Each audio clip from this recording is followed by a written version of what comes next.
Good Thursday morning, everyone. Welcome back. You're watching the Kaiser Report. I'm John, coming to you today to talk to you a little bit about all of the things that are happened here in the last couple of weeks with regard to the hurricane situation that devastated most of western North Carolina, Georgia, East Tennessee, and places that you would least expect a hurricane to cause the damages that they have. And then last night we had Milton, the hurricane that blew through Florida overnight, causing some damage and causing and triggering some twisters that happened in certain areas of Florida, which caused more damage to people's businesses and homes than the wind and product of the hurricane did.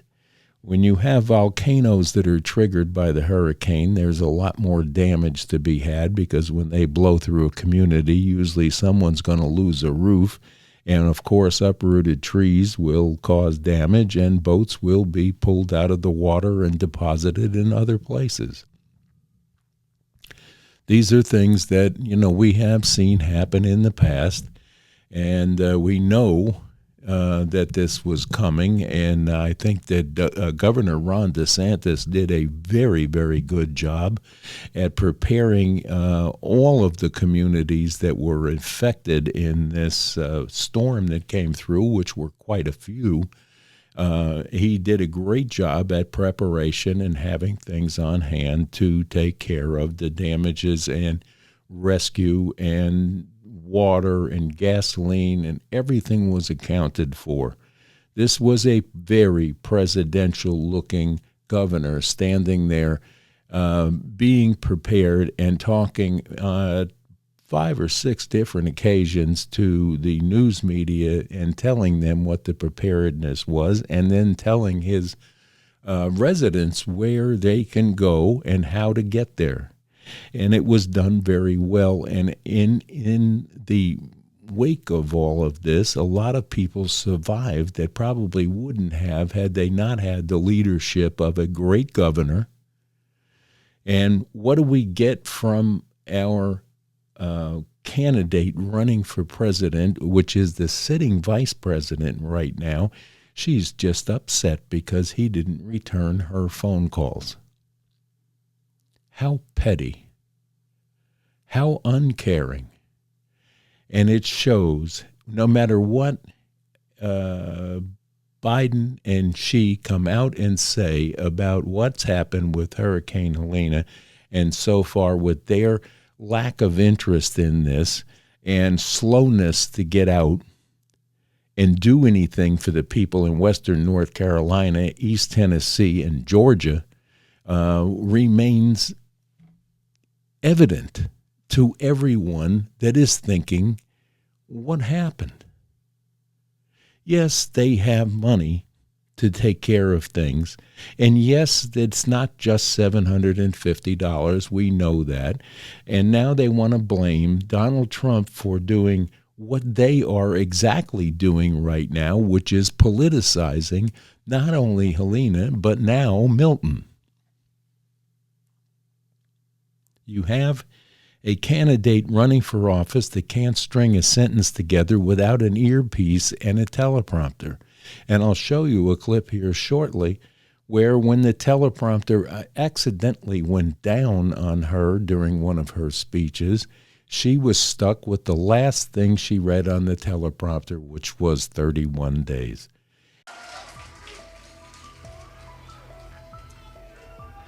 So 32 days. 32 days. Okay, we got some business to do. All right. 32. And then this is what you get. 31 days. Oh, let me think. Oh, we have a lot of work to do here. Yeah, you do, but you lost your whole train of thought because you are not capable of saying the things that you want to say or really have the ability to say. You want to tell people what they are hearing, what you are hearing through an earpiece and a teleprompter to tell people. There's a problem with that. When you look at the direct correlation between DeSantis and Harris, who's more presidential? And you want to, beline him for not taking your phone calls? He's busy. He's busy doing the work that he was elected to do, which you forget and have forgotten for 4 years to bother to do. And now it's all Trump's fault, and you want a promotion for doing nothing. Well, we might as well, promote Mayorkas to a new position because he's done less than you. Or he's done your bidding, one or the other. We haven't figured that out yet because no one in your entire regime knows how to tell the truth. You have the media behind you. You went out and raised $1 billion during a bad hurricane that resulted in the closure, basically, of Asheville, North Carolina, all the roads accessing Asheville, North Carolina, all through the western North Carolina damage that was done, not including Georgia and East Tennessee, and you're raising $1 billion for a campaign of Marxism. This is insane. Who do you think you're fooling? People now know, people have seen and heard what your response is to a bad disaster. What will your response be when you have called to a table to negotiate a peace across the world in the Pacific Rim with Xi Jinping, Kim Jong-il, and then go and deal with Russia? How are you going to do that without a teleprompter? We know who has the power and the ability to have a peaceful world and have an economy that is sustainable. And we know what it's like not to have to support the Palestinian side that is fighting against our own ally. People are waking up, Kamala Harris, and it's not going to be good for you. And the more you come out with this word salad crap that you come out with on a daily basis and try to malign the other side for doing exactly what your administration has done to him for 4 years now, and you want to say, look, don't look at us. We're doing it, but he's going to do it. Come on. Wake up and realize that we are not a stupid population of people. We're seeing this now. Our eyes are open, and no matter how many more news cycles you buy with your nonsense, we're seeing through it. And basically handing you a nomination. You didn't have to go through a primary process. You didn't have to fight off other contenders. That's not really the way our system was intended to work. President Biden made a decision that I think history is going to show is rare among leaders, which was to put country before self. And I am proud to have earned the support of the vast majority of delegates and to have been elected the Democratic nominee. But I think this truncated process is why people think or say they don't really know who you are. Look, I've been in this race for 70 days. A quarter of registered voters still say they don't know you. They don't know what makes you tick. And why do you think that is? What's the disconnect? It's an election, Bill. No shit. And I take it seriously that I have to earn everyone's vote. This is an election for President of the United States. No shit. No one should be able to take for granted that they can just declare themselves a candidate and automatically receive support. You have to earn it. No one should be able to take for granted that they can just declare themselves a candidate.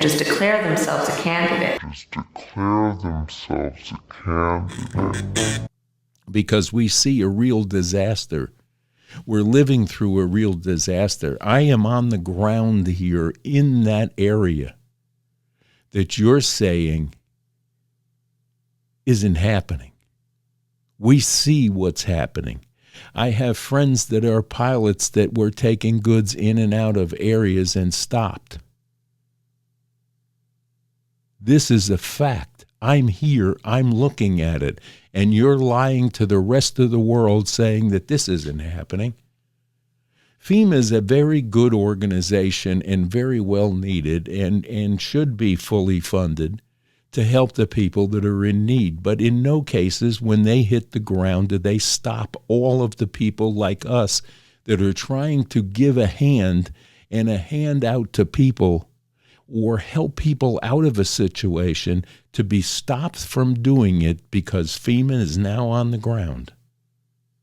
It took 2 weeks to get the military helicopters in here while we had an entire brigade of helicopter pilots, private helicopter pilots, with their own or rented helicopters trying to do a service in this community. You were late getting here. And that's okay, because there's a lot going on in and around the country today that needs looking after. But don't lie to the public and say it didn't happen when we see it happen. People like us that are here on the ground. It is not always the truth coming out of CNBC, CNN, Fox, and the rest of them that are getting wrong information.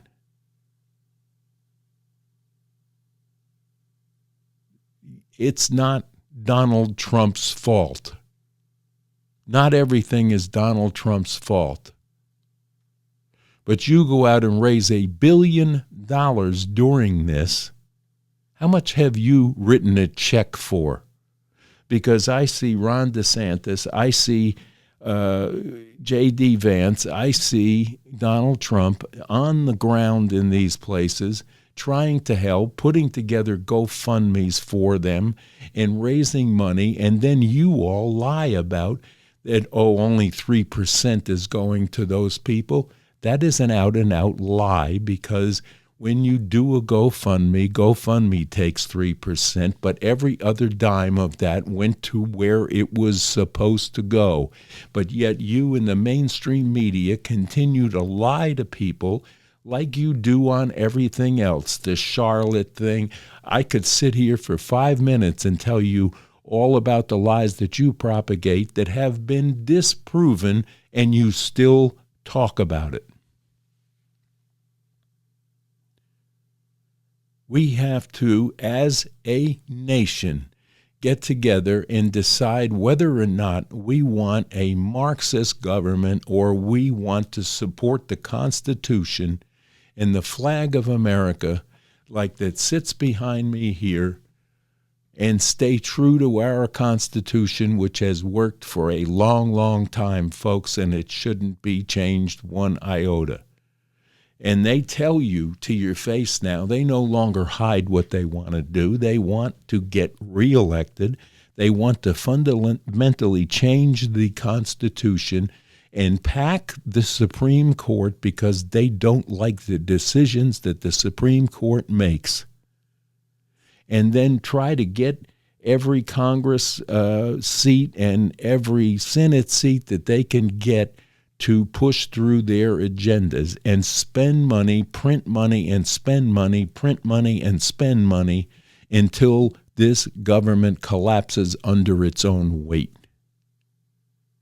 Is that what you want to vote for? Because it's not what I want to vote for, and it's not what I want to see happen to my country. Some of us understand what's going on, and let me sum it up for you in one little nutshell here. They raised $1 billion for her, $1 billion in a fundraiser, because they are so scared of someone getting into office that will uncover the names and places of the people that have done bad things, from pedophilia on up to money laundering in this country and outside of this country, and people like P. Diddy and all of those despots like him have the names. This is the reason you don't hear anything out of the Epstein files or flight logs anymore, other than the redacted versions that they would allow out. And these people are raising $1 billion for Kamala Harris, who is at best a mediocre senator, never mind a vice president, because they don't want these names coming out, and they fear and they hate Donald Trump because they think that he will let that all out. Like he has nothing better to do but go after a revenge-ridden organization that's called the Democratic Party. There it is. The Democrats are masters at doing the things they're accusing him of wanting to do that they are doing now. This whole lawfare thing and everything connected with it, they are doing, and they're accusing Donald Trump of wanting to do because they don't want to be uncovered. Listen, ask yourself why you don't hear any more about Hunter Biden. Well, ask yourself why you don't want to hear any more, or the news has not wanted to hear any more about what they've uncovered about the Biden family and the hundreds of millions of dollars that were transferred into their companies, their shell companies. Who has 25 different shell companies if you're not laundering money? What do you hear about the Epstein files? Why is it that they're now trying to get away from the P. Diddy thing that's blown up? He has names. Epstein has names, and there's countless of others out there with the ability to name names. And it's easy for them to get bought off. But if you have actually an honest administration that comes in, that all stops being bought off, and it's up for review if you put the proper people into the Justice Department that have no agenda to be working for the Democratic Party. That's supposed to be a bipartisan position, and it hasn't been since Obama. Actually, you could take that back to Bush. It is a scary situation that we're in right now. And this is the crux of it all. They don't want to be exposed. That's why they raised $1 billion for a lackluster candidate that can't string a paragraph of coherent sentences together. It's a joke. You look at where she's doing her interviews on The View. How do you go on The View and mess up an interview? She did. How do you go on 60 Minutes and fail to answer simple questions? She did. How do you go on the Howard Stern show, who is an idiot and a sycophant, and manage to screw that up? She did. And then she goes on to a sex podcast, which is the stupidest thing in the world to do. She did. You don't see other candidates on these venues for a reason. And now she's touring the late night shows of friendly people and cannot answer their questions. This is not a viable candidate that they're pushing down our throats She's a puppet that can be controlled by the powers to be that are running this country and have been running this country for the last 3.5 years. And Obama is right in there with them. Make no mistakes about that. That's why they're putting him on the campaign trail starting today in Pittsburgh to help her out of the hole that she's dug for herself through not being able to talk to people, not being able to answer a question without word salad, and not being able or capable of helping people that are in dire need of help right now without the rhetoric that goes along with it. And that is enough to think about for a Thursday afternoon. It gets worse as the days go by. But I will thank God today for sparing Florida from the devastation that was forecasted to go through there. By the grace of God, we had damage, but much less damage than was predicted, and I'm happy for that. I pray every day for the people in Appalachia that are still suffering and in some cases not found. Whether they're alive or not is still a mystery to some areas that have been affected and cut off from people trying to get help. Thank God again for Elon Musk for providing the internet that was so terribly needed for people to try to communicate with people that have been lost or unaccounted for. And God bless you all that are still suffering as a result of these hurricanes, both in Florida and up through Appalachia. And I pray every day that more and more people will be found alive. So with that, thank you very much for tuning in. Don't forget to subscribe, share with your friends on this channel. Subscribe to the channel and ring the bell when you're on your way out and give us a like. And God bless you all. We'll be back here Friday morning to talk to you a little bit more about what happened today. Because every day is a new day, and every day there's more and more coming out that we probably don't need to know, but we'll keep you posted. God bless you. Bye-bye now.